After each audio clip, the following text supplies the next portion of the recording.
When we read through the Old Testament law, it's easy to judge it and get stuck on little things that to us, thousands of years later, sound bizarre or maybe even cruel.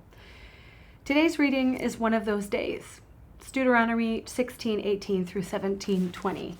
And what I want to invite you to do is, instead of judging it or critiquing, stand back and ask, what does this law show us about God's heart? I see three movements in today's reading. The first is about justice. He's instructing them, don't fall for bribes. Don't allow yourself to have your vision of what's right or what's just perverted by gifts. What does that show us about God's heart? And that justice matters to God. Don't you want to live in a world, in a community where justice matters? Where the vulnerable are protected?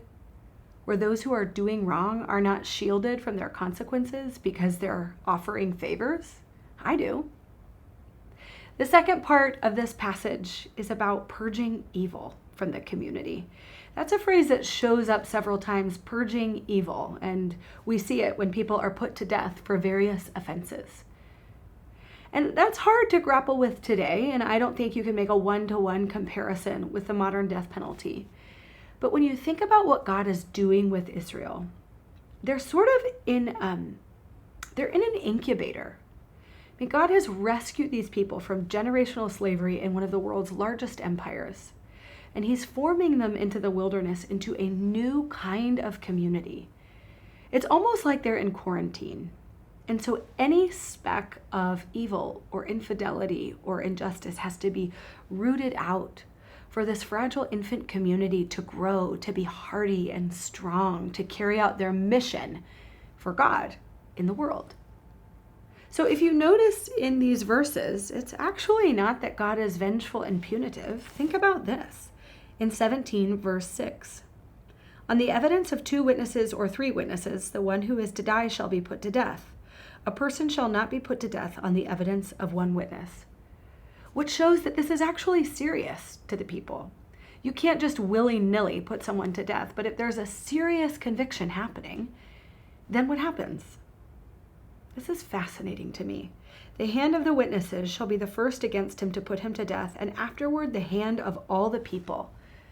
So you shall purge evil from your midst.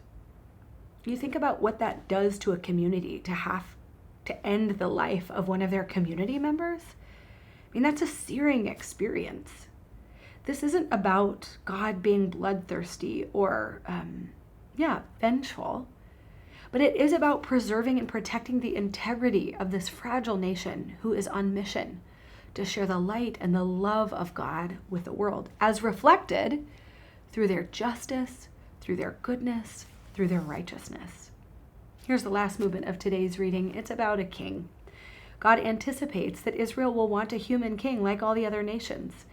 But do you see what's supposed to be different about this king? This king is not allowed to acquire for himself. God says this king can't acquire for himself an army of horses, which leads to war, a collection of wives.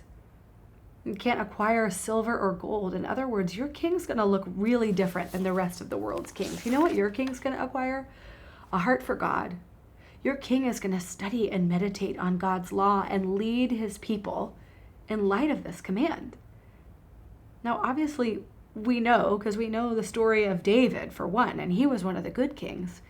These kings do acquire armies. They do acquire wealth, and they do acquire wives. And they lead away from the heart of God. And do we see God put them all to death? I mean, in some cases, the Old Testament is littered with stories of wicked kings who have died. But more often than not, it's the mercy of God that chases down Israel after they've fallen short. What kind of community would you like to live in? Wouldn't you like to live in a community where leaders are held to high standards? Where leaders are not allowed to use their platform to build their own wealth and power? Where they're servant-hearted? Where there's justice? This is the kind of community God is giving us a vision for. As a personal takeaway to you, I wonder, for me, the piece that sort of pricks is the part about bribery and partiality. Are there people in your life who you're partial to, whose wrongdoing you might overlook? where you might not hold up the mirror. What does love look like in those moments? I think real love looks like holding one another to high standards, offering grace when we fall, but not allowing the standards to settle just because we're partial. What does that look like as you go out into your world today?